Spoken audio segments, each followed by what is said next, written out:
పవన్ కళ్యాణ్ గారు కూటమిలో ఉండగా అది కూడా బాబు గారి వెంట ఉండగా ఇంకా భయం ఏంటి? అధికారంలోకి రారేమో అనే చింత ఎందుకు? ఇప్పుడు ఇదే చర్చ నడుస్తుంది. పవన్ కళ్యాణ్ గారు ఏమీ కూటమి వదిలి వెళ్తానని ఏం చెప్పట్లేదు. పైగా నిన్న రాజ్యసభ కూడా వాళ్ళు చెప్పినట్టుగానే లింగంనేని రమేష్ గారికి ఇచ్చారు అనేది ఆ పార్టీలో నాయకుల నుంచి వినిపిస్తున్న గుసగుసలు.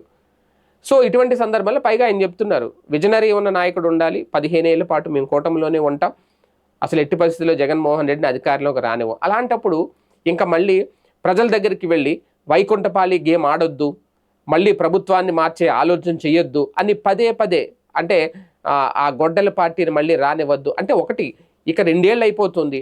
ఈ 2 ఏళ్ళు ఏం చేశారు అనేది ప్రజలకు తెలిసేలా ప్రచారం చేసుకోవాలి.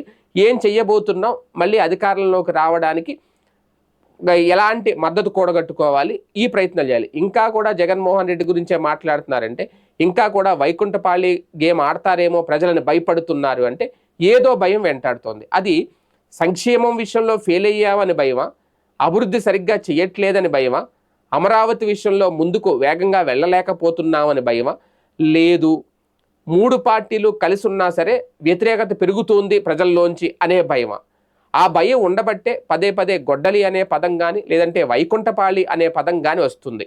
లేదు తమిళనాడులో జరిగిన ఎన్నికలు, లేదు పశ్చిమ బెంగాల్లో జరిగిన ఎన్నికల ఫలితాలు చూసి ప్రజలు ఎలాగైతే మార్పు కోరుకుంటున్నారో ఇక్కడ కూడా అధికార మార్పిడి జరుగుతుంది అనే సర్వే సంస్థల ద్వారా ఏమన్నా రిపోర్ట్లు వచ్చినాయా చంద్రబాబు నాయుడు గారికి?